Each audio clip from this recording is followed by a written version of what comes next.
the CHGO Bears Podcast you have been looking for. Coming at you live on a sunny side Thursday with my hero, my good friend, my leader, Gregory P. Allen Braggs. That's right. Visit sunnyside.shop for bright buys every day, including 50% off your first 3 online purchases. Enter the promo code HICHGO at checkout to qualify. Exclusions apply. Sunnyside Cannabis Dispensary. Bright buys every day. Only for 21 and older or Illinois medical card holders. Welcome in, everybody. It is a Thursday. It's coordinator day. It's our preview of the Washington Commanders. Grant Paulsen, who covered the Commanders in print for 4 years and now dominates radio in D.C. You're going to love him. He's coming up a little bit after 12, or a little bit after the half-hour mark of this podcast, or 1:30 if you're watching live on YouTube. And he was very good. He was excellent. He is excellent. You're excellent. Nicholas Moreano from Halas Hall coming up. And we're going to take a look at the Commanders in a lot of ways today. But let's take a look at them in a very basic way today. Adam Schefter with the tweet out. Washington plans to attempt to try to practice Jaden Daniels on Friday. Gamesmanship at its finest. Washington plans to attempt to try to practice Jaden Daniels on Friday. That's a lot of words to say. We're playing some gamesmanship until we get to the game on Sunday. Well, maybe he'll play. I've been saying all week that he's not going to play. I'm going to stick with my guns. They're going to think long-term here. Dan Quinn, you told me it was week to week. And when you say week to week, not day to day, I go down the road of you are going to protect your young quarterback. You're not going to put him out there with a rib injury against a good Bears defense. You're going to play the long game. Mm-hmm. Well, and Grant Paulsen had some thoughts on this as well here later on, so maybe we'll try to connect all the dots once the dust is settled with all the information we're receiving today. Yeah, let's connect some dots here. But look, as we sit here, Gregory, getting ready for the Commanders. I'll be at Halas Hall tomorrow doing the dirty work on a Friday.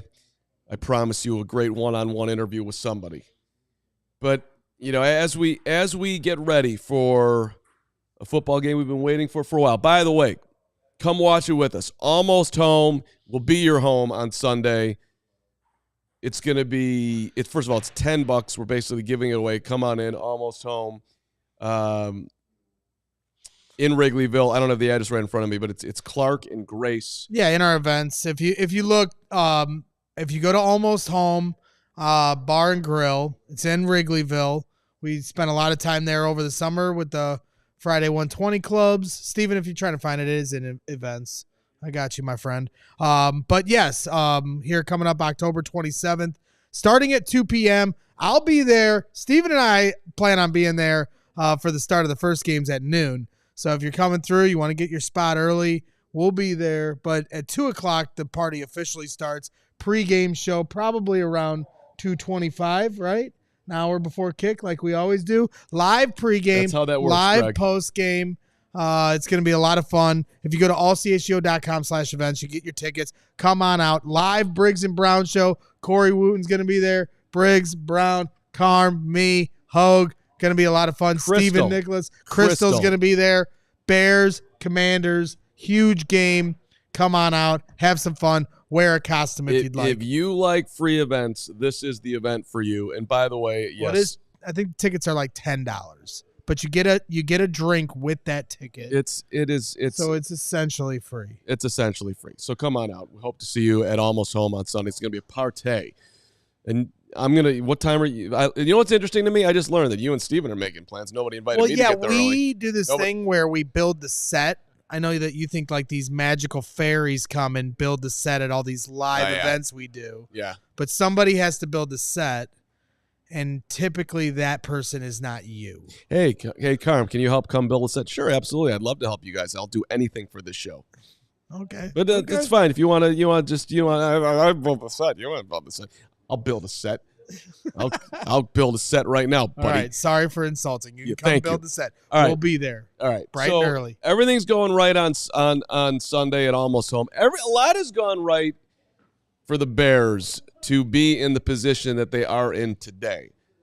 And I just wanted to, as we sit here and kind of digest where the Bears are at, I thought it was interesting just to think about what has actually happened in a positive direction, not just for the 4-2 record and the setup with the Commanders, and maybe Daniels will play and maybe not. Right. But just overall. First of all, let us remember that the Chicago Bears started the season against Tennessee at home. And then after a couple of tough road games, which they should have won one of them, but okay, fine, you didn't. You had the Rams, you had sad-ass Carolina, and you had pathetic Jacksonville.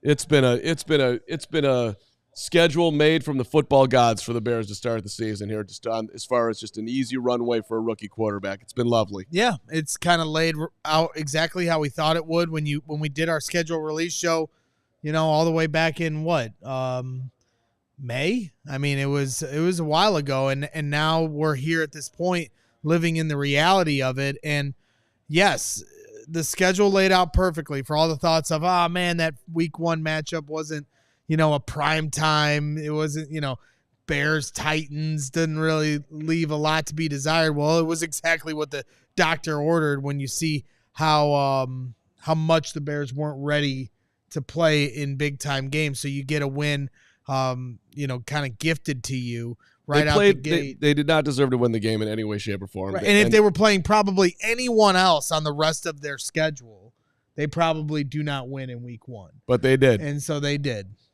Now, number 2 on the what's gone right for the Bears list. Injuries. In the past and in the future. We haven't seen the Lions yet, but when we do, we ain't going to see no Aiden Hutchinson. Lions are missing 3 of their starters right now on the defensive line, period. Yep. Detroit banged up. They're still class of the division. We'll played give you the that. Rams without Puka Nacua or Cooper Kupp, who might return tonight to play the Minnesota Vikings. Interesting game tonight. Yeah, no Cooper Kupp, no Puka Nacua. Looking down the schedule, those Niners, Brandon Ayuk, won't be seeing him. ACL done for the year. Who knows what the Niners will look like, period. When they played the Jaguars, there was a hurricane. They were supposed to get there early in the week. They showed up on Friday. They slept-walked through the game. They looked like complete, what's the word? Manure. And, then you might want to, poo-poo that, no pun intended. But the next week, when they had been there for a while, they looked like a different team against the Patriots. This is the thing. You put the Hurricane in the injuries category, but I feel like the Hurricane should be in the schedule category. So okay. You're saying the injuries hurt, or the Hurricane hurt the Jags. Is that what it is? Yes. Is that how you're framing it? That's how I phrased it. Okay.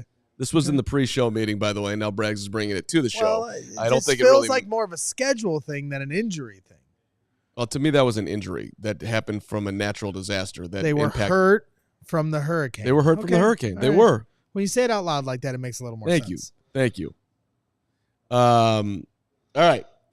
Dennis Moody, don't be that guy. Carm, who are you pulling for, man? I'm laying out what is. All right? It's got nothing to do with rooting. Let's be a thicker skinned fan base. I love you, Dennis Moody. Carm roots for one thing and one thing only. Me. Himself. That's right. Okay? He does not care about the Bears or the Bulls or the Blackhawks or anything of existence. He is rooting for himself. He's rooting for his opinion, and that's it. Okay. I take He's offense. Rooting for his media greatness. I don't have to root for it. It's a fact. It's stamped in media history, and I take offense to that. I'm one of the most giving people around. You owe me a lot of money. All right. And thank you, Pokemon Prophet. He roots for me. So should you. All right. What else has gone right for the Chicago Bears this year? This was a Braggs number 3. I'm not fighting it at all. Nope. His name is Caleb Williams. How the hell did we get Caleb Williams? Yeah. Seriously. That has gone right for us. No question about it. And the Panthers will forever be the gift that keeps on giving. We still have a second-round pick coming from them. They also gave us Caleb Williams, who is really coming into his own. We also got to play the Panthers, so that falls into the schedule and Caleb Williams category. The Panthers, I think, instead of having it Caleb Williams as number 3 is what's going right. We might just have to list the Panthers every year on what's gone right for the Bears, and that might make the top 5 list for the next 10 years. Carolina, we love you. Seriously, I love them. You're 100% right. Everybody that wants to hate on the Panthers now, they should be in our good graces for the rest of our lives. Talk about things that are going right for the Bears, by the way, are the Carolina Panthers. God awful. Benching their quarterback, Bryce Young. Andy Dalton plays. Guy gets in a car accident. Glad he's okay. Everybody's okay, but the thumb's not okay. He can't play. They got to go back to Bryce Young. That's not going to go well. Mm-hmm. Thank you, Carolina. We appreciate your second-round pick. And if the season ended today, that pick would be number 34 overall. We would take that. Sweetness. Well, Bears. and to just highlight the point, it's going to be lower. Caleb Williams being what's gone right for the Bears. I mean, when you watch the start of this year and the question of whether or not he was going to be able to catch up to the speed of the game, the fact that he has been able to, in the way that he has over these last 3 or 4 games, has been magnanimous. Big word for you. Yeah. You know what it means? Yeah, I do. Okay, I don't. You don't. I don't. It's okay. I mean, I know it's a good word. It was a positive word. Just got to watch Shawshank Redemption once in your life. I've seen it many times. Thank you very much. Just didn't digest that word the way I needed to. I'll work on that after the show. Number 4. You know what? It hasn't gone great for our offensive line guru, Ryan Poles, our general manager. Shout out Poles. But somehow, some way, he was able to find who I am calling today the savior of the offensive line. Matt Pryor didn't play at all last year for the San Francisco 49ers. The Bears' right side has been an absolute disaster. Right. Nate Davis, now, of course, inactive included. Matt Pryor, out of nowhere, at 29, never having done literally anything but survive in his NFL career, is like turning into a difference maker before our eyes. Yep. I don't want to overstate the Matt Pryor, but Matt Pryor's been a godsend this year. So I'm going to throw that in the fortunate category. No question about it. I mean, things that have gone right to be able to finally find this combination of the offensive line. They're lucky to have a guy like Matt Pryor, who did flash at training camp and then in a preseason game when called upon early on. And then them trying to figure out what they wanted to do with Nate Davis. Finally, they've just decided to cut the cord essentially by making him inactive. And Matt Pryor has been, some good medicine for that offensive line alongside Darnell Wright. Shout out Pulse, shout out Matt Pryor, shout out Chris Morgan too. Okay, let's put him at right guard. Let's see if he can make a difference, and he has. And you know what? As we do our 5, we rewind back to week 1.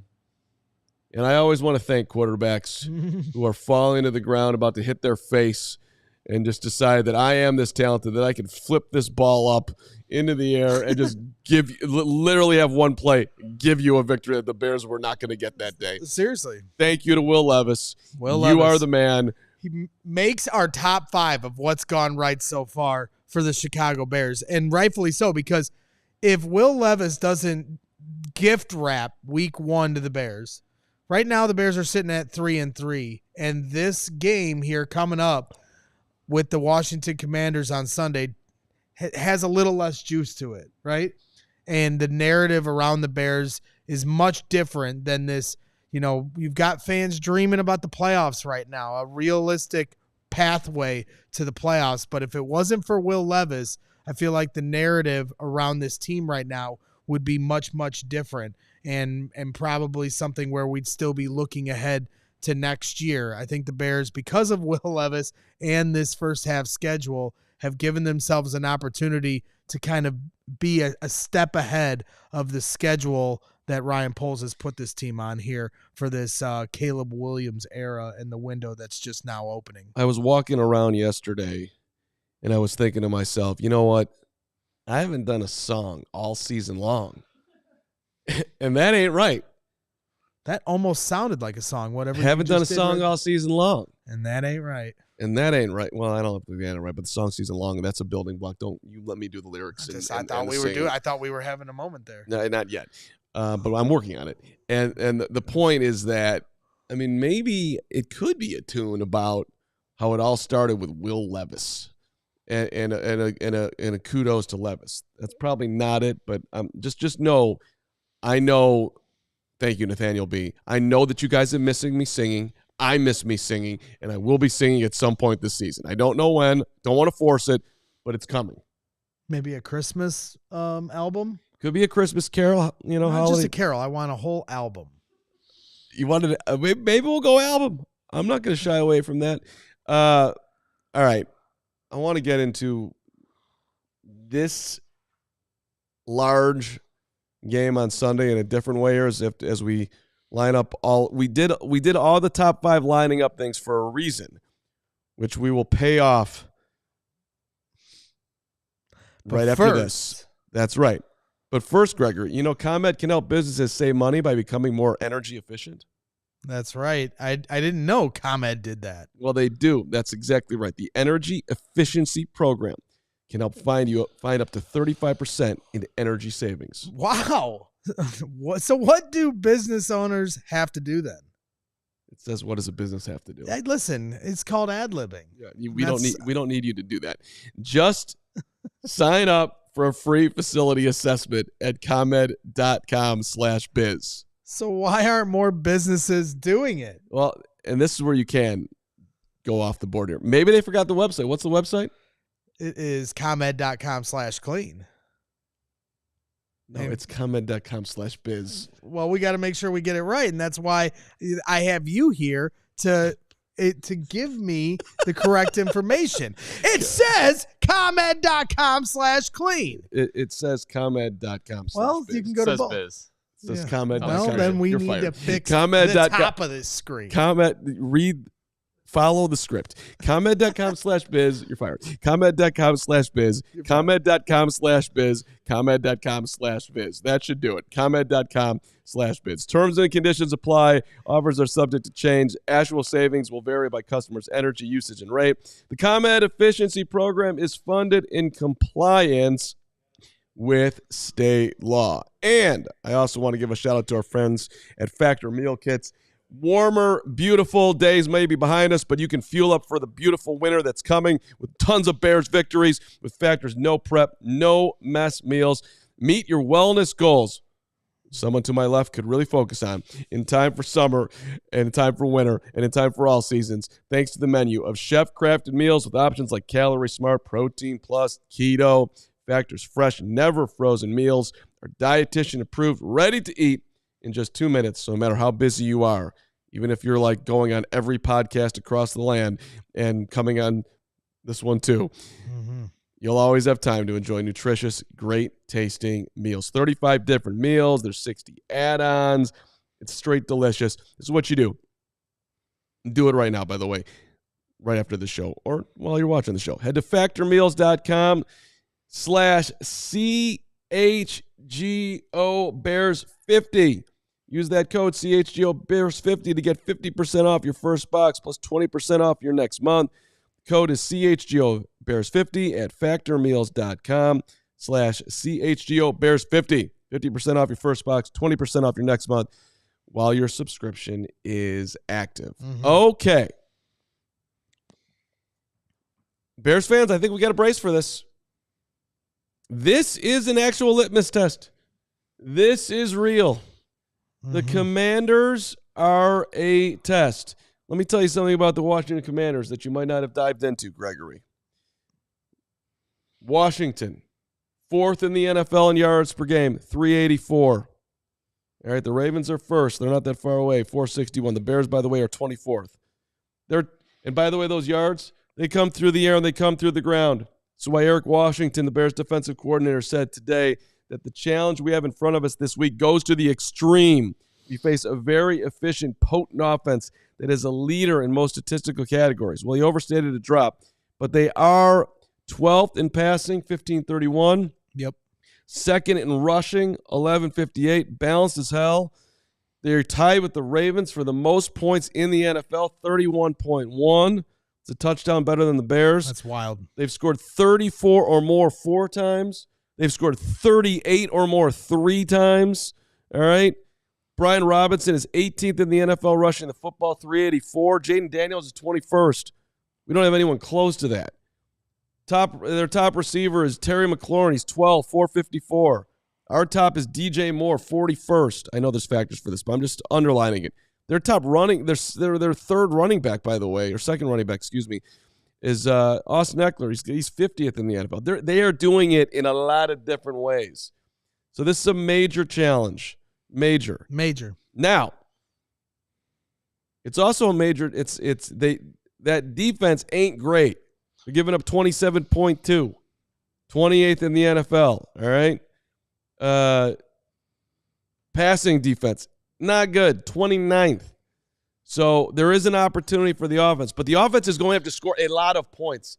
This is a litmus test for the offense. Can you put up a bunch of numbers here? The Bears defense is not going to shut this team down. Mariota or Daniels. Certainly not going to shut them down, but, If they do, though, that'd be a hell of a statement. But we have seen them play a potent offense on the road in the Houston Texans, and they also did not have the support of the Bears offense at that time, who gave up 7 sacks, could barely move the football. And the Bears defense held serve in that game, so much so that the Bears offense had an opportunity to win the game on the final possession in primetime in Houston. And so there was a litmus test for the defense that day. Obviously, as a team, they failed and lost. And then when you talk about it, and you're going to hear some more of this from Grant Paulsen, but when you talk about, the staggering numbers that Washington has put up, and it certainly demands respect, but at the same time, I think, there's, analysts and fans out there saying, hey, this is the first test for Washington as well, even though they're sitting at 5-2. This is the first legitimate defense they're going to be playing. And so I think, the truth is going to lie somewhere in the middle. And the one thing I know I trust with the Bears is I know what the Bears defense is week to week. I know what they're going to do. And are they going to continue this streak of holding teams under 21 points a game? 12 straight games at this point. Is that streak going to last forever? No, of course not. But at the end of the day, they are the quintessential bend but don't break defense. And when you get into the red zone against this defense, they're harder and harder to score on. Now, they have given up some explosive runs, and that's probably my biggest concern. We've talked about that over the last few days with Brian Baldinger specifically. #Baldy. #Baldy. Make sure you check that out if you haven't seen Baldy joining us here yesterday on the program. So, to me, I know what this defense is. I know Washington will be able to move the ball, and then what they're able to do in the red zone at the end of the day will tell the tale for whether or not the Chicago Bears can win this football game on Sunday. So, great stuff there, Gregory. I saw my guy Dennis Moody, who is my buddy. We are besties now. Dennis Moody. He's asking, and I think this has been a sort of a refrain with the Commanders, like, who have they played? It's fair. Giants narrowly got by them at home after losing to Tampa Bay in week 1, and you lost to the Bucs by 17. But look what they've done since then. I understand that the Bengals have been more bungles this year, but especially when they played them. But winning at Cincinnati and putting up 38, the Bengals put up 33 points that day. That's a good ass win on the road. 100%. Then they go to Arizona. What did the Cardinals do last week? Oh yeah, they killed the Chargers. They went to slow down on killed. I know it wasn't televised nationally. They win by 2, I think. Whatever. They beat the. I'm sorry. It was a pretty ugly game. For the brain fart. Whatever. Okay. Cardinals 42-14 on the road, dude. It's a good win. They didn't sneak by them. Right, and that's what both teams have their claim. No, they haven't played anybody, but the teams, the cupcakes that have been on their schedule, they didn't smoking. play with their food. Both teams the last few weeks have beaten the crap out of the cupcakes on their schedule. So that's what I mean. I mean, 5-2 for the Washington, 4-2 for the Bears. I think both teams are kind of in the same spot, even though they kind of took two different pathways to get there. And obviously, Jaden Daniels and the Washington offense has been more impressive, for the span of the entire season. But if you're just going off of what have you done for me lately, I think both offenses are in a very similar spot.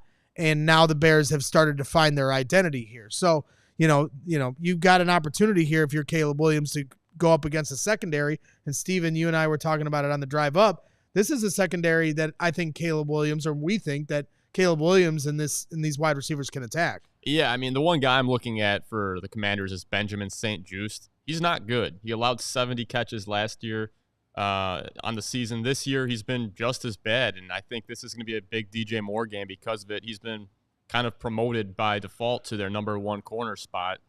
DJ Moore torched that team for 230 yards last year. 58 of those yards were on one catch to DJ Moore. So, I mean, I think this pass defense of the Commanders is very, very beatable. Yeah. It's a very fair point. No one's going to push back on that. Their secondary ain't the Bears' secondary. I am interested to see A, who's going to play, and B, if it does turn out that Elijah Hicks gets another chance to be back there. I'm very interested in the Bears' depth if it will hold, because I think it will. I think this is a deep secondary. I expect Elijah Hicks to play well. I'm not saying that he's obviously not Brisker, but I think he can hold his own. Even certainly going to be challenged against a very good Washington offense, but I think they'll do fine. I have confidence in them. Yeah, I mean, their run game scares me, and the fact that the Bears defense has given up, been gashed more than a few times by a few different running backs, Kyron Williams, Jonathan Taylor, Chuba Hubbard. They did well against Jacksonville. The score started to get away from Jacksonville a little bit where they weren't able to run the ball maybe as much in the second half. But regardless, credit where it's due. They did shore up some of the run game problems in London.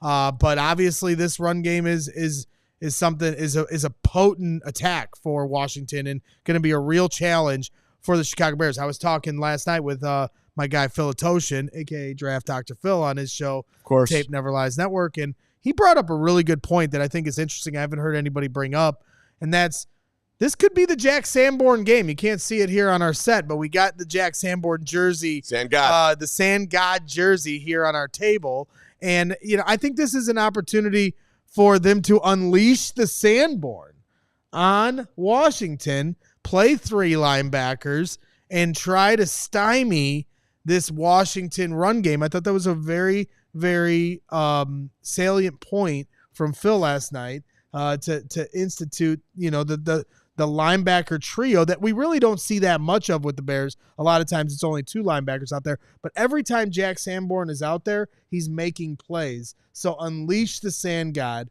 here. Weapon S. That could be the tune. Rocking the Sand God, unleash the Sand God, something along those lines. I'll have to play with that one. But there could be, we've never done a Sand God song. Unleash the Sand God to the tune of Feliz Navidad. Yeah, because this is the Christmas album. Yeah, I was more like I had like rocking the Chazba in my head, rocking the Chazba, unleash the Sand God. That was popping at me. But I like the holiday spirit. By the way, after we hear from Grant Paulsen coming up here in about 2 minutes, our preview of the Commanders, and then after we check in with Nick out at Halas Hall, the Discord lounge where you can become a diehard right now for $48 for the year, which is phenomenal. And I've been hanging out in the Discord because I love the Discord. I love our Bears fans. And there's been a deep discussion about proper Halloween candies. Mm-hmm. And I know that all you eat is candy. And it's interesting because we were talking about this. Somebody brought it up yesterday, but I forgot that my wife bought like 2 big-ass Costco bags of candy for Halloween like 2 weeks ago. And then I forgot. Did you just eat them all? Like through London trip, she's hiding them somewhere in the house. And yesterday I tried to look. Yeah, so I'm trying to find it. Is she hiding them from you or Addie? 100% me. Okay. 100% me.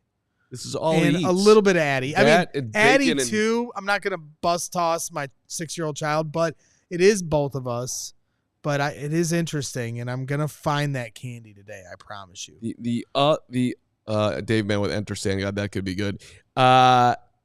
We will also, before the end of the show, The Athletic did a phenomenal piece on the sandwich that I had not heard of about a year ago of today until I met Cole Kmet and learned about the Uncrustable. Yeah. It apparently has made its way across the NFL. Well, stuff a sandwich in your gullet while I tell you about our friends over at CHSN, We're sponsored by Chicago Sports Network, the new home of the Blackhawks, Bulls, and White Sox. CHSN will broadcast more than 300 live games per year across the Blackhawks, Bulls, and White Sox, and will feature a full lineup of original Chicago-focused sports content. They're also Chicago-based, Chicago-built, and Chicago to the core, and they're bringing it to every corner of Chicago across our grand 77 neighborhoods and beyond. At CHSN, Chicago comes first. Visit chsn.com for more info on how to watch the Bulls, Blackhawks, and White Sox games all season long. And shout out to our friends at Rowback Activewear. You know by now that we've all worn Rowback on the set. I look the best in it because I am the best. But it is quite simple. Oh, Steven's actually wearing his Rowback today. Steven looks much better. Why don't you look at that guy. I mean, I was going to have you runway it on the full camera, but you think you look better than this physical specimen? No, Steven's like Rowback? Guy lives at the gym. He probably lifted 7 kettlebells already today. God bless him. You all know by now that we wear that Rowback all the time. It's the best fit, the best feel, the quality of the gear just speaks for itself. Steven, I mean, do you not feel better today than you normally do wearing the Rowback? This is honestly the softest hoodie I own. This is great. That's exactly right. The performance polos perform better in the heat than any other polos. The moisture wicking. I mean, it's a beautiful, nice stretch. Their everyday shorts are sweet. And yes, the hoodies are amazing too. You got to have a couple of those in your closet. The softest items we own, you can't really take them off. Unless something good's happening, then we do. But other than that, it's designed for comfort and built for activity. This is the good stuff here. This is what you do. Go to rowback.com and put in the code CHGO Bears 20, CHGO Bears 20, and you get a generous 20% off your first order. Rowback is spelled RHOBACK.com. Put that code in there, CHGO Bears 20. And that'll get you 20% off all the polos, hoodies, and shorts with the code CHGO Bears 20. Make sure to check them out. They'll have you ready for whatever travels or activities you have. All right. Can we indeed do what we got to do here and head out to Washington, D.C.? All right, without further ado, we bring in our preview for the Washington Commanders. Grant Paulsen is a dominator in the D.C. area, 106 The Fan.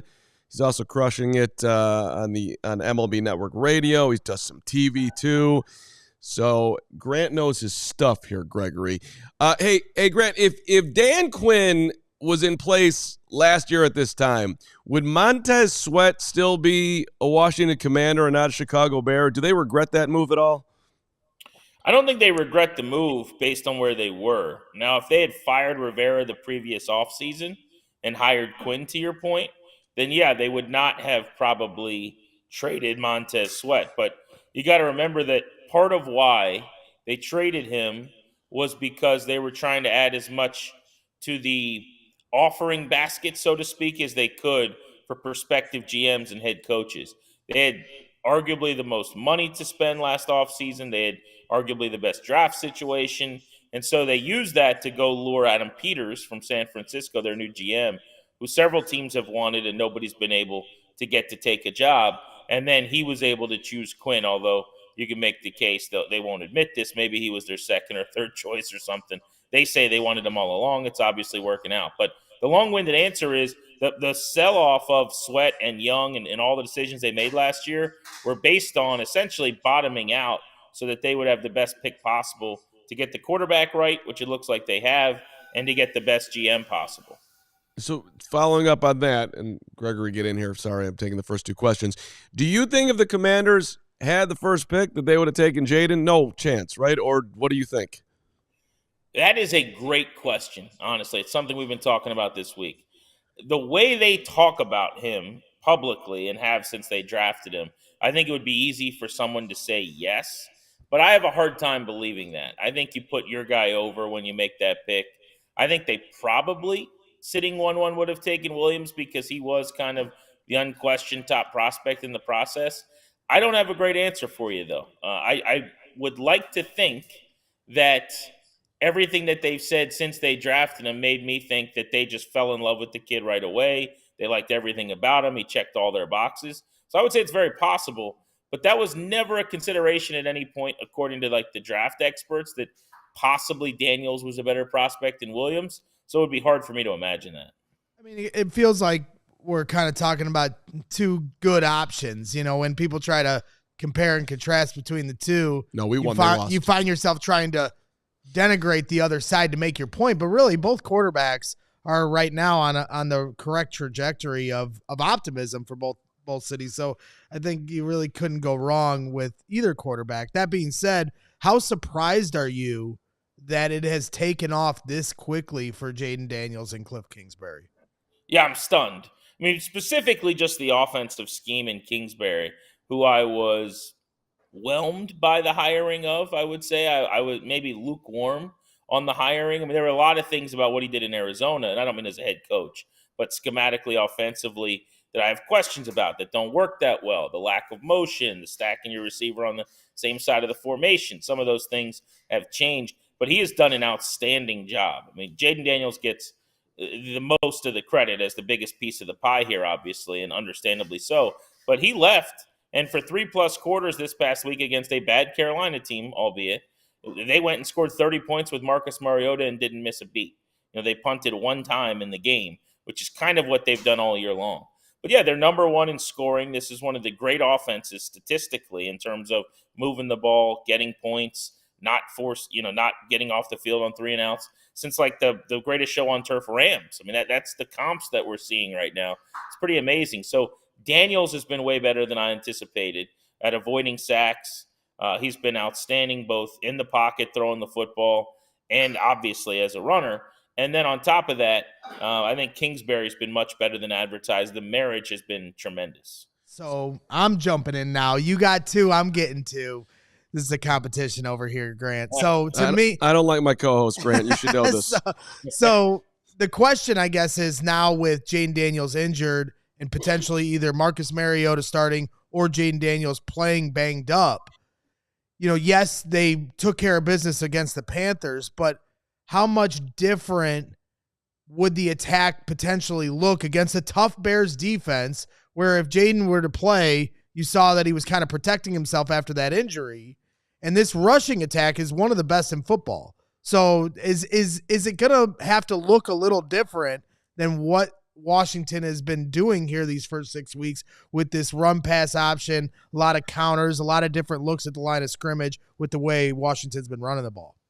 So two-parter. One, I don't think that they would look different offensively. I think they feel really good about what they run and their whole philosophy that's painted on every wall is anybody, anytime, anywhere. And, they turn, the hat backwards and call themselves the Brotherhood. And it's the whole Dan Quinn thing, right? So, like, they're not going to change who they are at all. Having said that, what I am giddy about this weekend and why I really wanted Jaden Daniels to play, everybody in town's, the fans of the team are all doing this Daniels versus Williams, 1 versus 2, how many Rookie of the Weeks has our guy won? And they care about all that stuff. I don't care about that at all. I wanted to see Jaden Daniels play against a really good defense. I wanted to see Cliff Kingsbury and Daniels play against a top 5 defense in the league, which the Bears are statistically, in which I think they will end up as. Because they have played some good defenses. They have not played a great defense like this one. And they haven't really played a defense that I would consider really good at the time that they played them. I think the best defense they've played was the Cleveland Browns, who's about 16th in the league, middle of the pack. They hung 30-plus on them in a 72 and sunny game, literally and figuratively. Beautiful day. Everything kind of went the way they wanted it to. So that's what I want to see is Daniels on the field, Kingsbury's operation against a great defense, a playoff caliber defense, and we might be robbed of that. But if he does play, to answer your question, I don't think you're going to put him on the field if he can't do the read option, running around. He leads the league in scrambles. So forget design stuff. He has 6 more scrambles than any other quarterback in the NFL this year on design passes. Like, there's no way to tell him stay in the pocket. That's just not what he wants to do all of the time. So if you're the Bears, would you rather face a slightly compromised Jaden Daniels or would you rather face a healthy Marcus Mariota? Healthy Marcus Mariota every time. Yeah. I mean, he's still at his core, I think, a backup in this league. I mean, to be honest with you, what he did against Carolina was staggering. in that.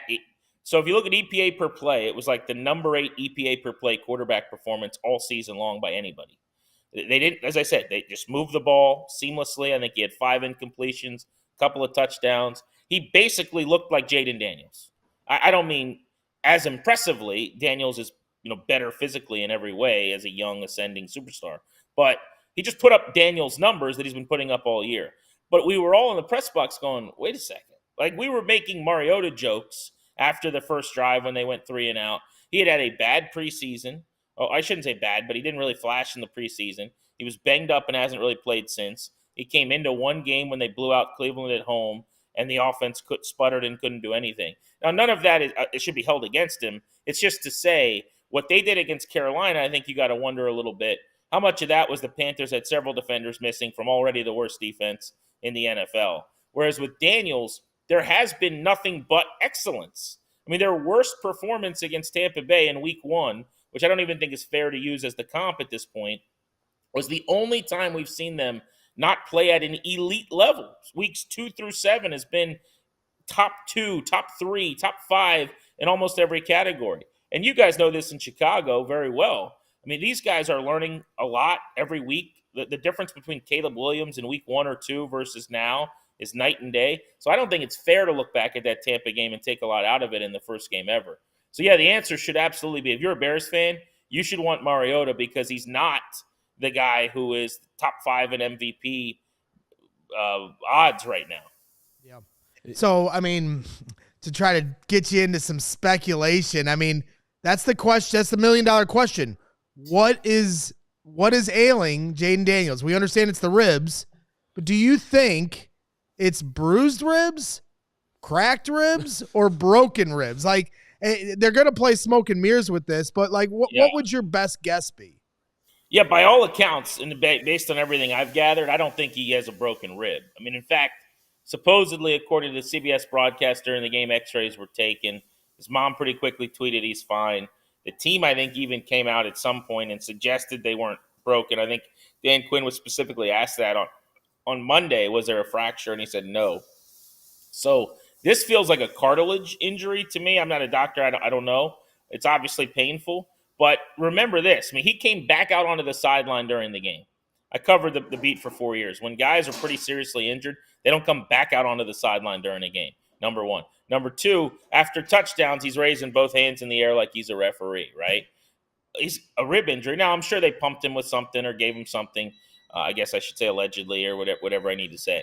But presumably he had some type of medicine to make him feel better at that moment, Tylenol 13 or who knows what. So he's got that going, maybe. And then coming off the field, walking up the tunnel, he's doing the, like, I can't hear you. Come on, let me hear. I mean, again, these are all signs to me that he was feeling a little bit better at that moment. I think if he doesn't play, which is a very real possibility, it's that they're ultra cautious. It's the first season. He's a rookie. It's 7 games in. He is on his way to, cover your ears, Bears fans, the Rookie of the Year award. He's an MVP candidate. And by the way, they're way ahead of schedule at this point. Like, nobody thought they would be 5-2 right now.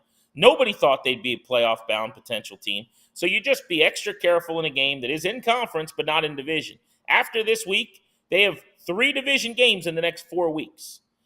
Those are more important. I always say in the NFL, like, a division game's worth 3, a conference game is worth 2, a game against the other conference is worth 1, right? And so there are a lot of reasons they may just be ultra-conservative and sit him out. But I think that's a different question of, like, if this was a playoff game, might he try to give it a go? I'm leaning toward no, he's not going to play. But I will say that if you just take Dan Quinn's press conference for what he said publicly on Monday, you would come out of that going, he's absolutely going to play. I'm just assuming and speculating that they end up really hedging their bets. Do you think the Commanders are headed towards the playoffs here, Grant? I mean, everyone's looking at who's beating who right now, and you can basically say this with everybody at the top. I mean, very few teams have big wins yet, except for Minnesota. Give them some credit. But, I mean, the Commanders are beating the Giants and the Bengals, not the same Cincinnati team. Still an impressive win. Cardinals on the road. Cardinals played well this past week. The Browns and Carolina last week. Yeah, I do. I mean, I should point out I am not a homer, like, with this team. I always expect. my whole life. So my earliest memories of this team are post their Super Bowls. They've never won anything. And so my default setting is like, what if they're playing well, to assume that it's a fluke. Having said that, this is a good football team. In this league, if you have an elite offense, you move the ball, you score points, you're a pain in the butt. Like, there's not a team in the league, if Jaden Daniels was healthy this week, that would want to play this team right now in the playoffs, what have you. They do have defensive issues. I'm not going to pretend like they don't. In fact, they're bad at times in the secondary. They can be exposed and give up big plays. You saw that with the Ravens a couple of weeks ago. So I'm not going to pretend like they are one of the top teams in the NFL right now. But are they a playoff team in a division where Dallas is not very good and Philly's barely beaten Cleveland and has struggled? Definitely. And the knock on them you kind of brought up there has been, who have they played? They haven't played anybody. Well, I'd make 2 points about that. Number one, a month ago, everyone said they were the nobody. They were Carolina. They were Cleveland. They were supposed to go 5-12, 6-11.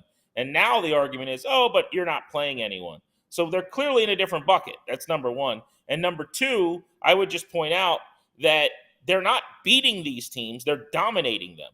They didn't play their starters in the fourth quarter against Carolina. It was 34-13. The week after, the Cardinals destroyed the Rams by 30 points or whatever it was. They had another sideline laughter fourth quarter game because they just utter destruction of Arizona. And then Carolina, they called off the dogs halfway through the fourth quarter and beat them 40-7. So it's not like they're winning these games by a field goal. I mean, they have absolutely destroyed the bad teams they've played. Well, and that's why it would be such a shame if Jaden Daniels doesn't play, because this has felt like a collision course. And Washington's 5-2, the Bears are 4-2. Both teams can say, well, they haven't really played anybody, but both teams didn't have all these expectations, to start the year. And now both teams, if the playoffs started today, this would be the first round matchup right now, Washington versus the Bears, oddly enough. So, it would be a shame to not see Jaden Daniels play, but I am interested when you talk about the secondary, flipping it over to the defense.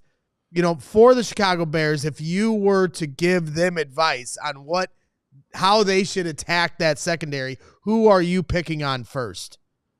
Yeah, well, a couple of things. First thing you're going to do is you're going to go 11 personnel. You're going to spread the Washington's defense out, and you're going to pick them apart through the air. I think that's the number one way I would go about moving the football. Obviously, the Bears have the ability to do that with their wide receiver room. The answer, though, is I think from a big physical, like their best corner is a guy named Benjamin St-Juste, who's a legit corner two, in my opinion. They have moonlighting as a corner one. They're very weak at the position. He can deal with like a bigger physical guy. Like if I was Washington, I would probably put him on, say, Keenan Allen and let him like try to move around, unless Allen's inside in the slot and nickel. But when he's out on the boundary or out wide, I would do that. Who you're targeting is going to be anytime Emmanuel Forbes, their first-round pick last year, is on the field, picked off the first pass of his season, second of his career last week. But 2 weeks ago, he played 4 snaps. The week after that, he was deactivated. And then finally on Sunday, he got back on the field. But he can't really be trusted in space. You saw DJ Moore eat him for lunch on Thursday night last year when the Bears hung 40. They've gotten a lot out of Mikey Sanders, still their rookie second-round pick out of Michigan. It was a national champion under Jim Harbaugh. Really good player. He should be playing inside in the nickel. They've kicked him outside now because they're second-best corner outside. But he's a guy that I think is actually playing at a high level. Doesn't mean I would fear like going at him, in the sense that he's really a nickel playing outside. And the nickel they're playing right now, Noah Benogany's been fine. But I also think if you have a good slot option, most teams are going to be able to move the ball in that regard. So I think you can kind of pick your poison a little bit. I will say Washington secondary is playing better, thanks to Sanders still elevating his game. Benogany and the nickel's been okay. St-Juste, as I said, is up and down, but can have some moments. But it's going to be a defensive backfield that is going to give you chunks. They're going to give you explosives. There's going to be times where you hit for 22, 24, and that's going to happen a few times a half if you operate correctly. Grant, we really appreciate it. First time having you on CHGO Bears. You're a busy man, so we appreciate you making time. If you're not following Grant Paulsen on Twitter, like the 135,900 people that are, then you're an idiot, so do it. At Grant Paulsen, covering the Commanders and his radio show on 106.7 The Fan with his buddy Danny, who he likes more than I like you. Mm-hmm. Grant, thanks, man. Appreciate it. Great stuff. See you guys. Enjoy the game. Thank you. Thank you. And there he was, our guy Grant Paulsen. You know what I thought about during that interview, Greg? What? How much I really appreciate you. You better. So I take back what I said at the end there. You Hey, know what I was thinking about what were you thinking about? was how Lunch? I could go stop by. Is that what you're about to say? No, I wasn't thinking about lunch. But that was good. I was going to say something mean and homicidal, but you got me there, so I'll just shut up. Thank you. With that, shout out to our friends at Chevy. Lunch. Bigger and better savings on your vehicle. Come to it. Cartoberfest. It's going on at Ray Chevrolet, baby. So I'm talking about Ray Scarpelli. Head in today. There are a huge selection of new Chevy models at new low prices. Right now, you can take $3,000 to $12,000 off MSRP on most new Chevy models. That's sweet. $3,000 to $12,000. Or cruise through fall your own way and shop over 125 vehicles priced under $20,000. One of the top selling Chevy dealers in the Midwest. You're always going to be able to shop one of Chicagoland's largest Chevy inventories. Visit our partner this October at their location on Route 12 in Fox Lake or raychevrolet.com. Shop Cartoberfest all month long by visiting Ray Chevrolet in Fox Lake or raychevrolet.com. They've been serving the community since 1963. Together, let's drive. And it was so great this morning waking up. The frost on the Chevy tracks. Next thing you know, the heat just running smoothly in like 10 seconds. You don't have like a heated garage in your palatial estates? No, I don't. Oh. I don't live in the region.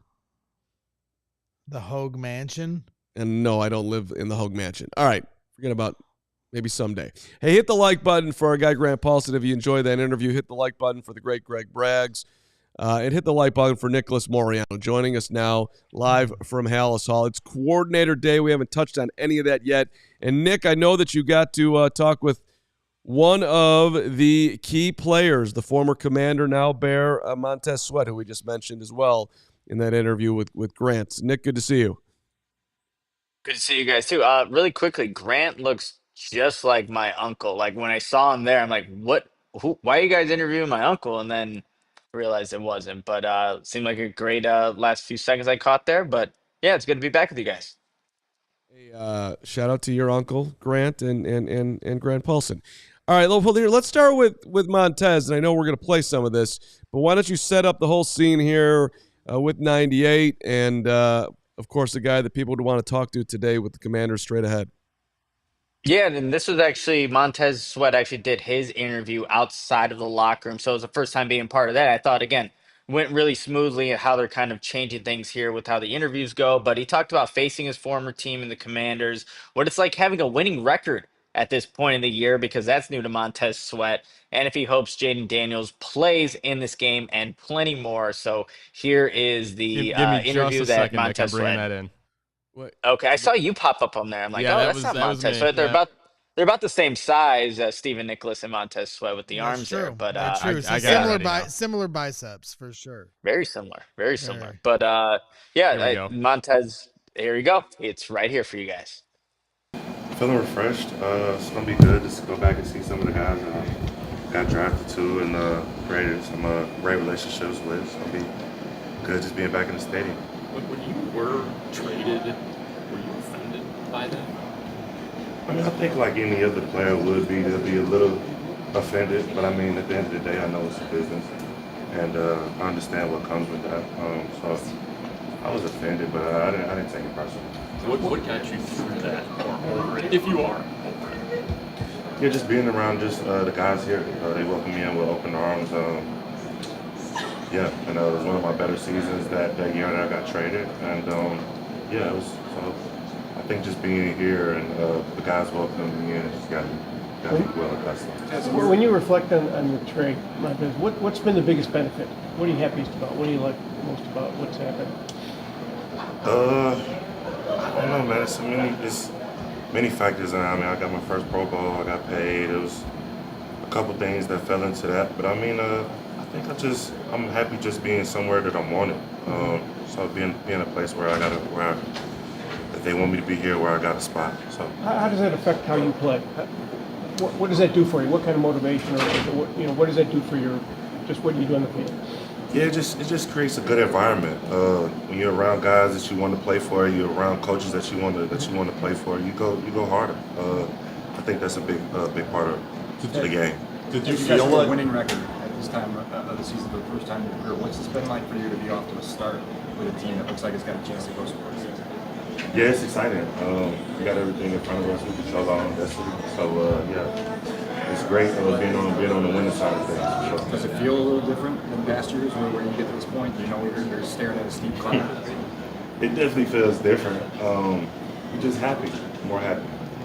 Tez, how does their offense? Is there much change when it goes from Daniels to Mariota? I mean, not necessarily.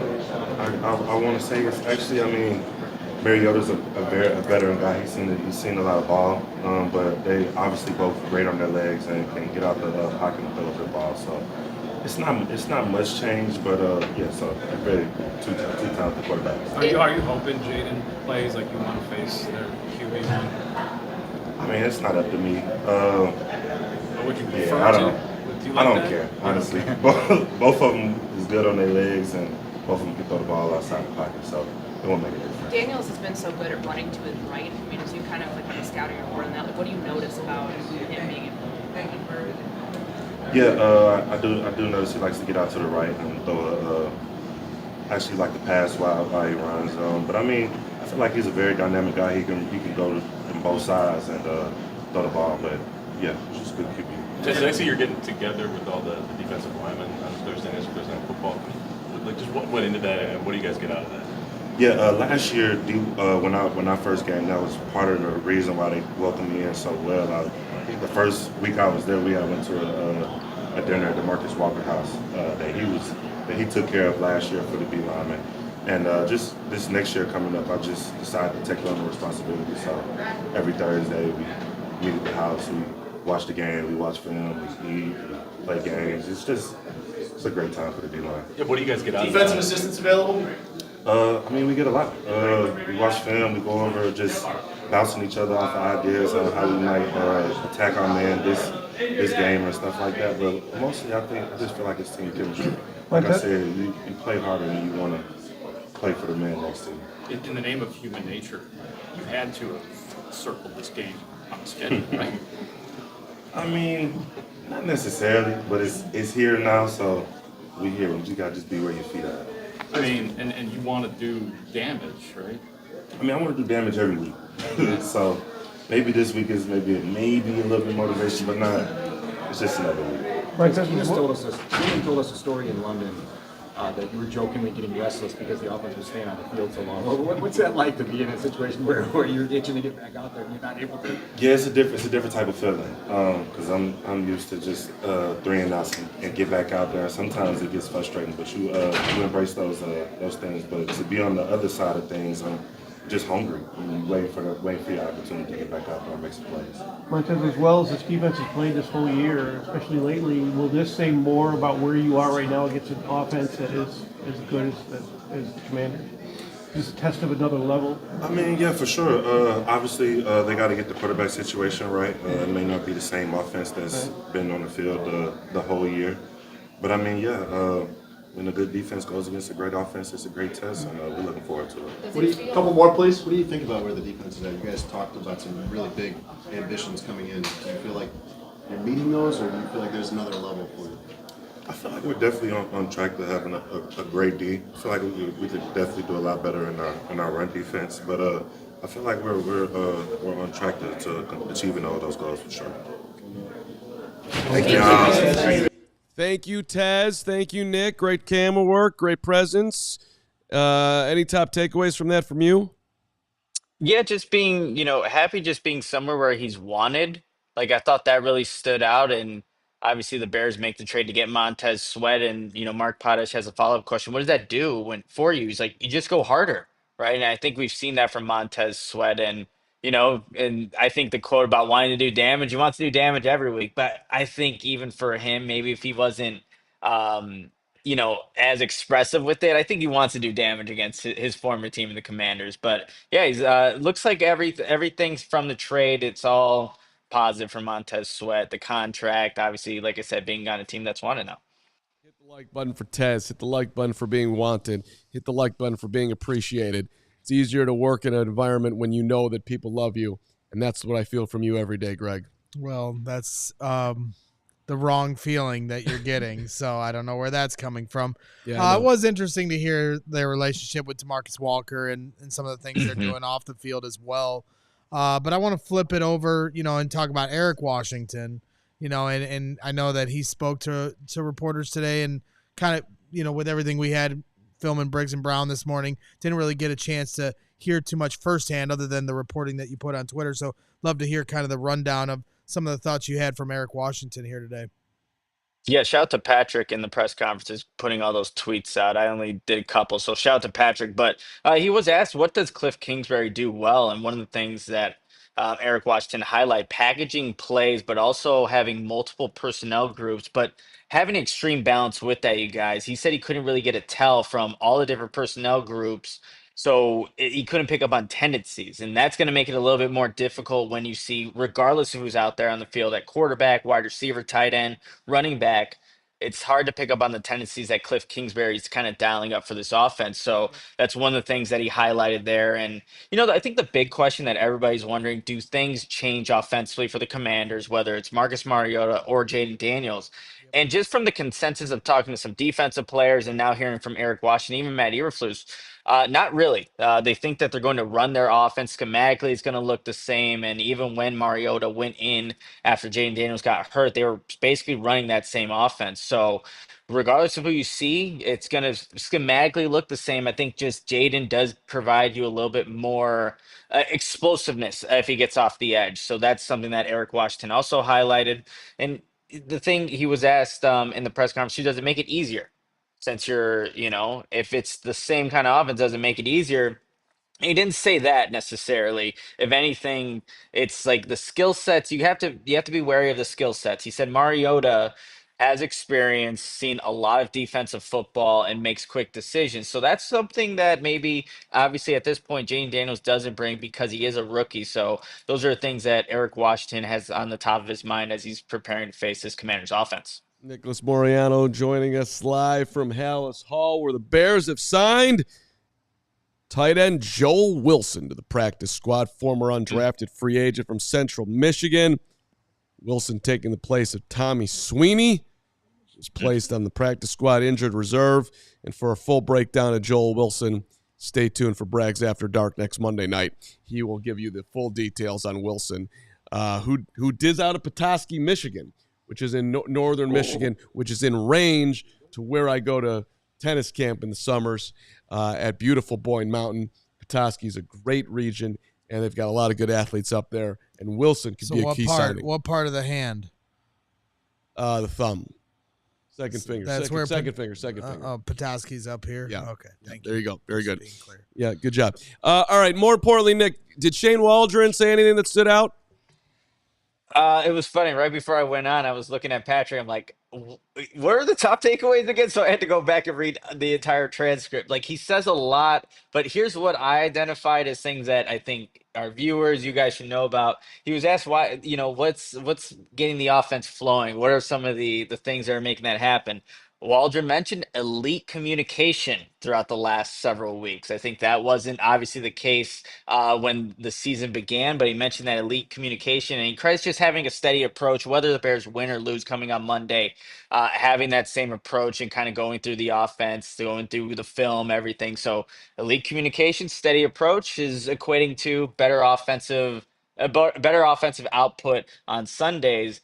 And one of the things he highlighted for when he was doing some self-scouting during the bye week is obviously starting faster. And he mentioned opening drives and third down conversions. And actually, guys, the Bears have scored just 10 points in the first quarter all season. All those points scored on the opening drive of the game came in week 2 against or the only point scored on an opening drive came in week 2 against the Texans, and the only touchdown in the first quarter. Can anybody name who scored in the first quarter for the Bears and what game it was? First quarter score. I cannot. I don't have it. Neither do you by that look. So no, we cannot, Nick.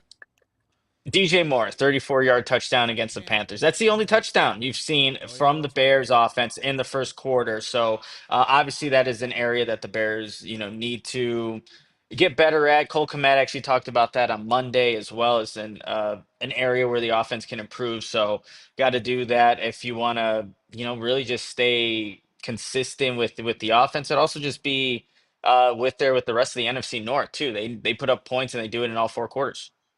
Hit the like button for Nicholas Moreano, and I mean this Oh boy. in as nice a way as possible, or just non-judgmental way. Let's say it like that. I know you don't know where I'm going with this, Nick. It's got nothing to do with you. We're all terrified. But remember the Dos Equis ad? This is the most interesting man in America. Does anybody remember that? Yep. He was. So I'm just asking the question. And it's not his job to be interesting. His job is to get the Bears in the end zone. But is Shane Waldron the least interesting man in America? He might be the least interesting man in America. I'm putting that on the table and say he's a candidate. You listened to him. You had no idea what he said. You had to go back to the transcript to try to find something. And by the way, what you found was incredibly boring. He might be the least interesting man in America. There's nothing you can do, Nick. This is not on you. I do wonder. Maybe. I do wonder if he can connect with the room, because Lord knows Jackson Smith and Jigba didn't think he did. But what do you think? Least interesting man in America? Yeah, well, he's certainly not weird like you. So if that's what you define as interesting.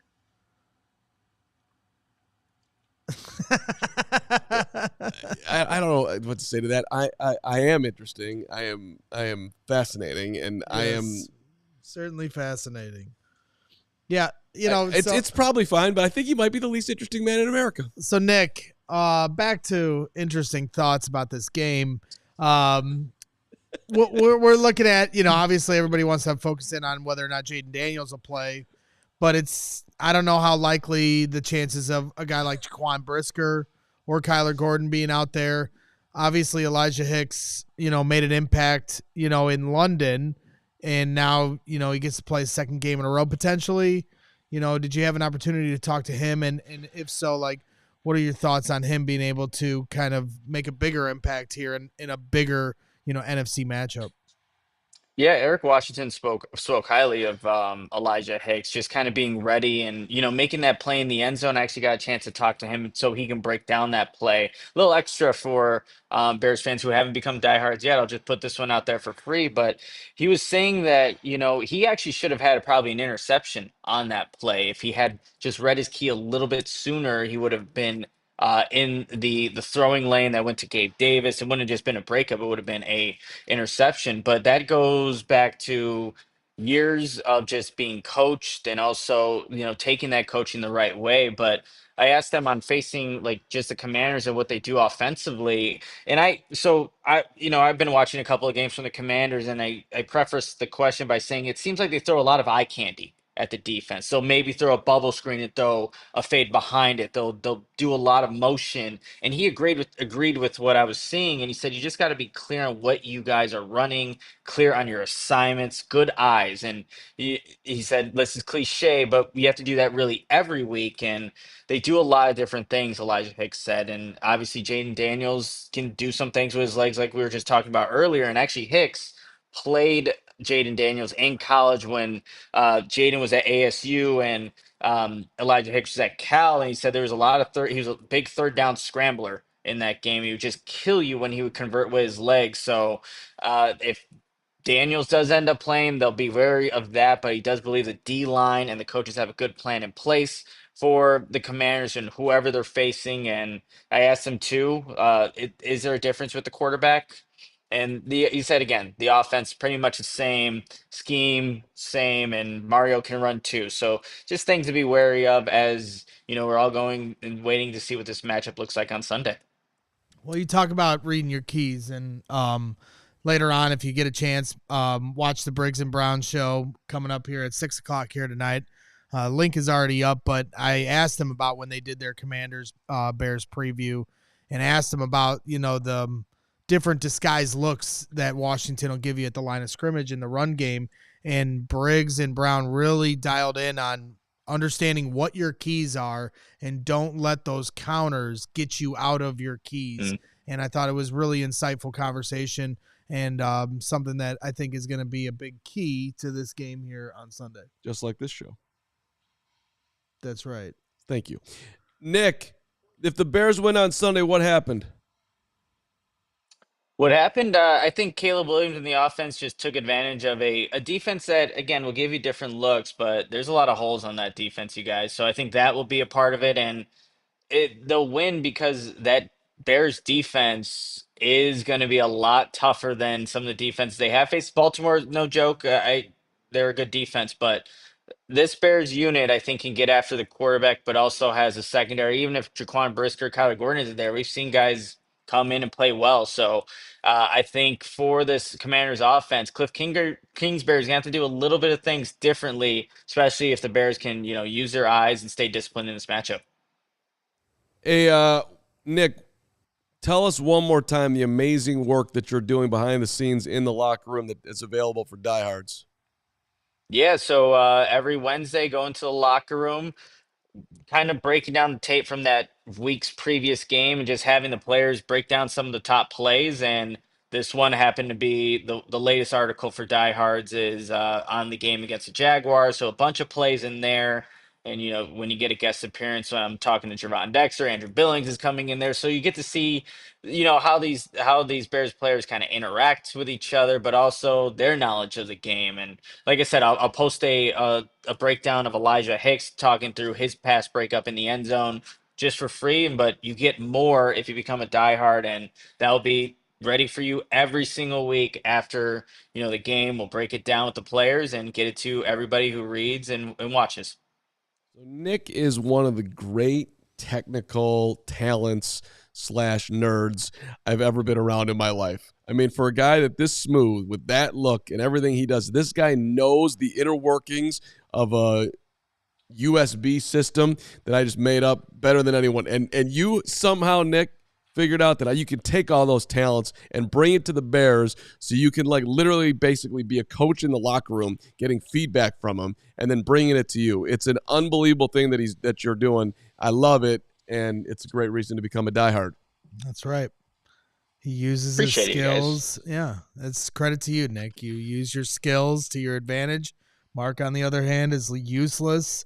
I think if I was no skills, I honestly think if I was one of the first people on Earth, I never would have invented the table, or the fork, or I wouldn't have figured it out. I would have been we would have been eating on the ground with our hands forever. There's a 0% chance that anything would have gotten advanced with me. Nick's in there doing big time work. Yeah.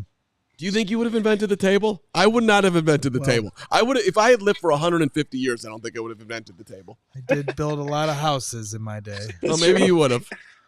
I don't think I would have invented the table. If there's a zombie apocalypse, we know who's dying first here at this studio. It will be Mark Carman. Thank you. All right, Nick. You'll probably try to interview the zombie. You'll probably try to interview the zombie and do something and get bit and turn into a zombie. Hey, travel safe to Washington. I assume you're going, except for the tweet said yesterday you're going to be at Almost Home. So I'm assuming that the guy that did that tweet was dead wrong. I didn't do the tweet as you try to bus toss people. Yes, I did try to. And 2, he will be in Washington working hard, but he will be checking in on the pre and post game show, so he will be there. Will that be on an hour before the show starts? See, just shut up. You don't. Pre-game is an hour before. Post game is right after this game. Mm-hmm. Thank you. Hey, Nick. Great stuff. Hey, Mark. Thanks, guys. Do you want to? Hey, before you go, actually, I'm sorry. We should stick around for this because you're probably not that busy.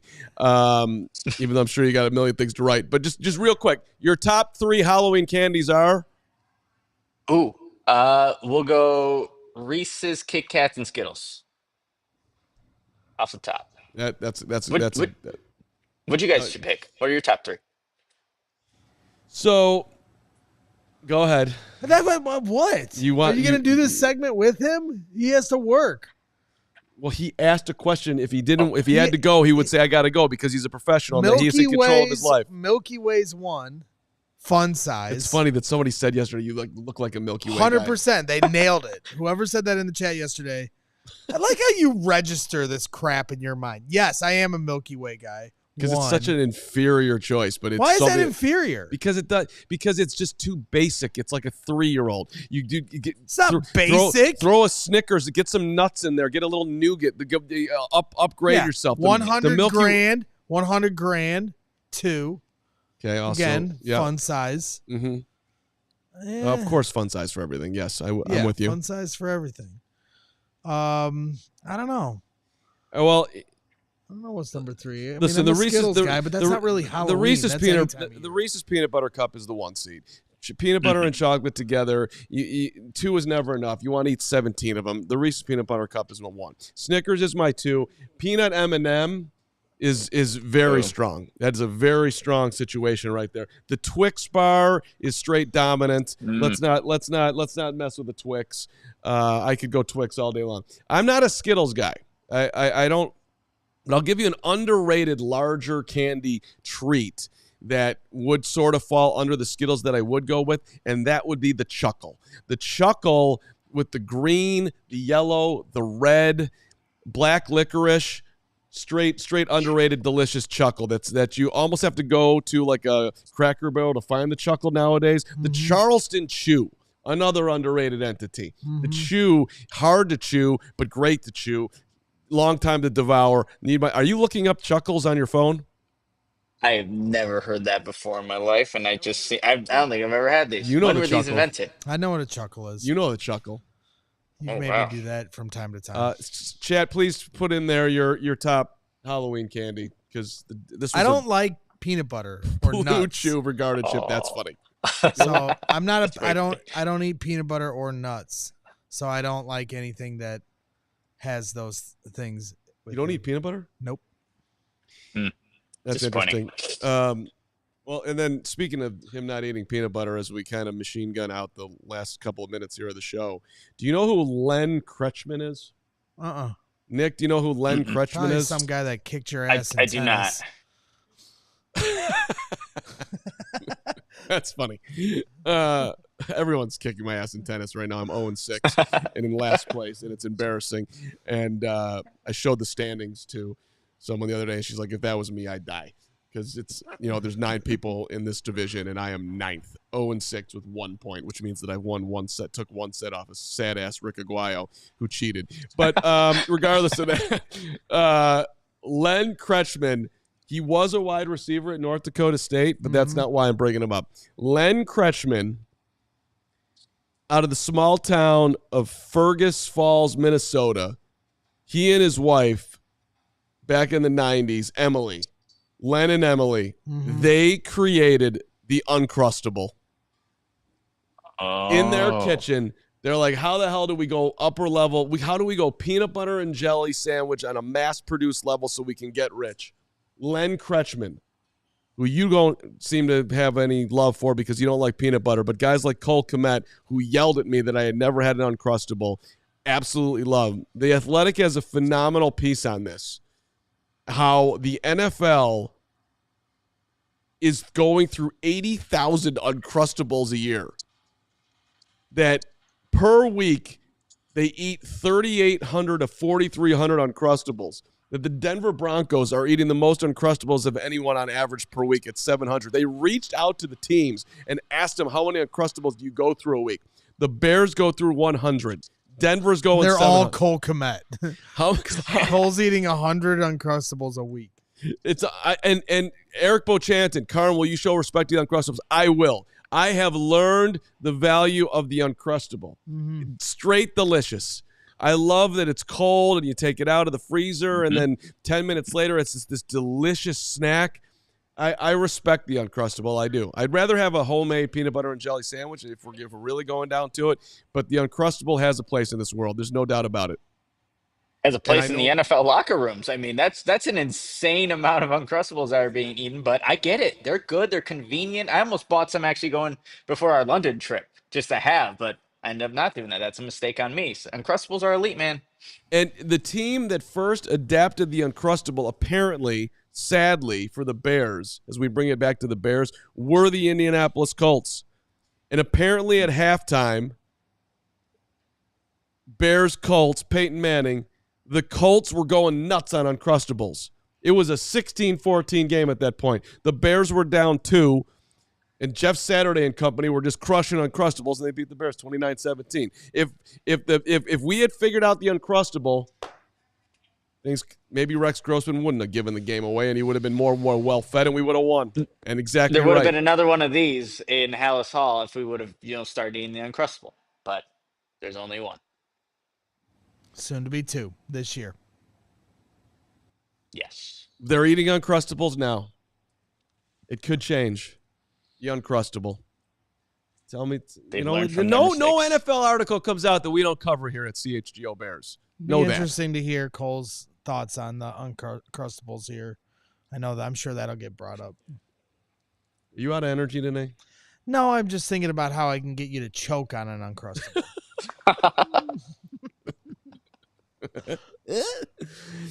HR, that was a legit threat of death to a coworker. I said think. No. Didn't say do. No, right. I'm thinking. You're getting. How do you guys get through this show? Like, I really wonder. We don't. No. I dreaded it all night. I was like, oh my God. I dreaded it all night. He's not lying. Not me. I came in here in the greatest mood ever, and I was so happy to see you today. And I'm going to miss you when I leave today. He's been pissing me off all day today, Nick. His cram dissension has been like at a 9. As soon as I walked in, he's cram descending me. I waited. Then we had this guy. I was so annoyed at you when you walked in. Then we had this guy from Washington on, and he's cram descending. Grant Paulsen. He's cram descending me before we start the interview. Well, the interview was at 10, Nick. He showed up at 9:52. I showed up. You did. You showed up at 9:52. I'm like, is this the way I need to start my day? Harassing me all day. Well, you deserved it. You deserved it. You guys are something else. This is why we axe the Friday shows. I'll miss you tomorrow. Hey, Nick, great stuff, man. Thanks for hanging out a little extra. I know you're busy. Yeah, no problem, you guys. I'll see ya. Thank you. Nick.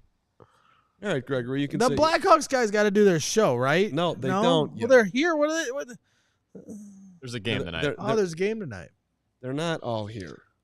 Well, I don't know. That's Mario. Do you see Jay Zawoski? Well, he could be around the corner. We got a big office.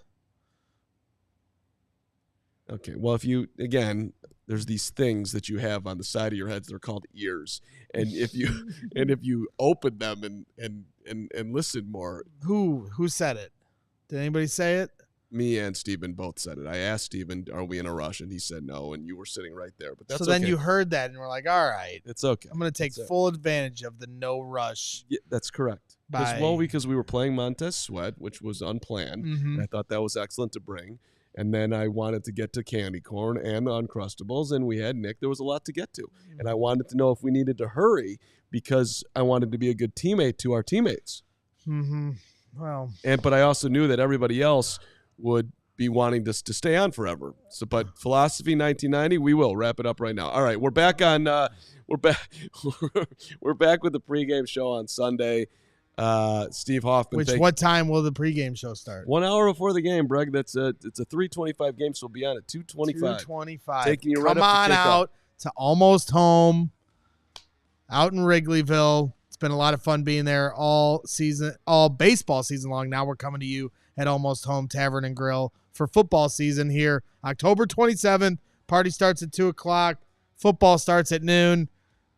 Show on up whenever you want to. Me and Steven will be there. Super chats. I know we got them. Super chats. I know. I saw one that super chats.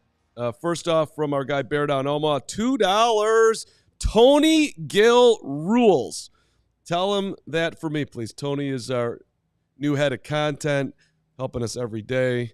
hanging out with us, and we're very, very glad that Tony's a part of the team. And now I'm actually making the company super chat money, which is super sweet. Patrick Norton, who works here and is writing and dominating at press conferences, and he's at Halas Hall. That's who Nick was using. Nick was using Patrick's phone, leading us to victory. $5, spending money like you would do. Braggs and Carm, Briggs and Brown. Wish I could watch a Bears game with him. Oh, I can. It's on Sunday at Almost Home for just $10. That's right. That is, thank you, Patrick, for underlining that. Go to allchgo.com/events. Get your tickets. Come to Almost Home on Sunday.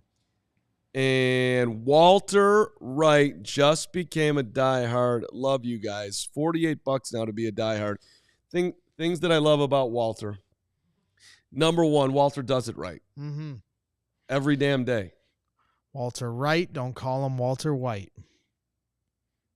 Okay, that was weird. You don't know who Walter White is? No. You've never seen Breaking Bad? I have seen Breaking Bad, but I don't pay attention to names, apparently. It's pretty... It's a bad job by me. I don't deny that. Go on with your Walter Wright love. Well, listen. Do you think he has a brother? Walter, do you think Walter Wright has a brother? I don't know. The Wright brothers? That's good, Greg. You know what I think about Walter? No, I think he puts it. good, I think he puts it in. I think he puts it in the W column. I think he's a winner. I think he sees victory. I think that he is determined that no matter what's in his path, he is going to get to the top of the mountain. And that's the attitude that we have on this show, and that's why Walter is one of our sweet diehards. Adam Hogue is in the chat, not saving me from this show. I average 1 Crustable a day. It's good for you, Adam. We're happy for you.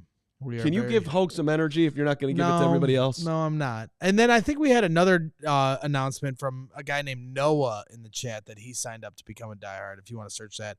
Mark, since we're going to go 2 hours, we might as well. Noah Watson, I did see this earlier in the show when you talk about paying attention. Hold on. That's exactly what I did right here. Noah Watson just became a diehard. Love the content. Going to the game in D.C., plan on moving back to Chicago area and hope to make it to some tailgates next season. Your thoughts on Noah and his arc?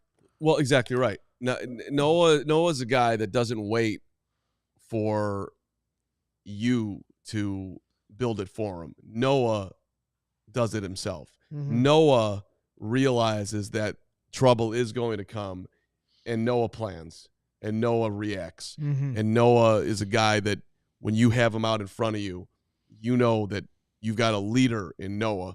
And the fact that Noah is leading us into another diehard, that's why we love him. Noah Watson. What about our guy Robert Lee? Guess who's the oldest, newest diehard? LOL. That'd be me, Robert Lee. I finally made it. I upgraded my fandom. It's an offer you can't refuse. I urge everyone to go out and become diehards for CHGO the best. Robert Lee, you know what, Robert? You are so consistent. You have been such a huge support to this show. He has been. You have been a beacon of strength in a vast inequity of a wasteland of Pizzatola.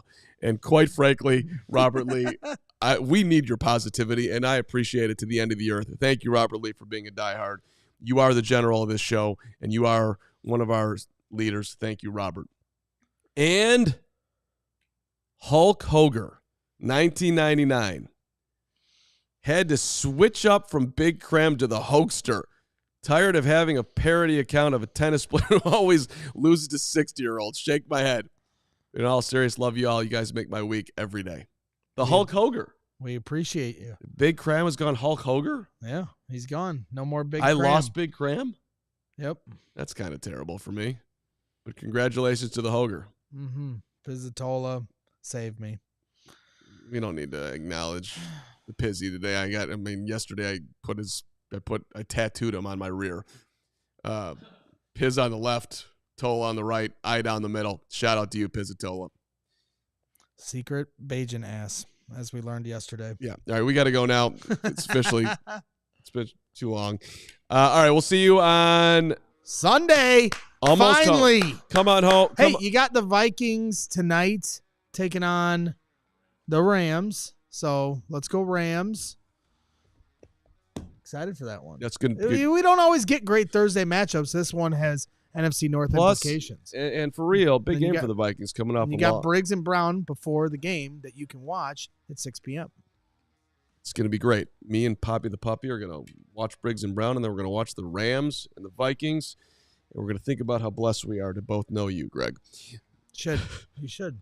We'll see you Sunday. Have a great rest of your day. Let's go. We all silly like the mayor.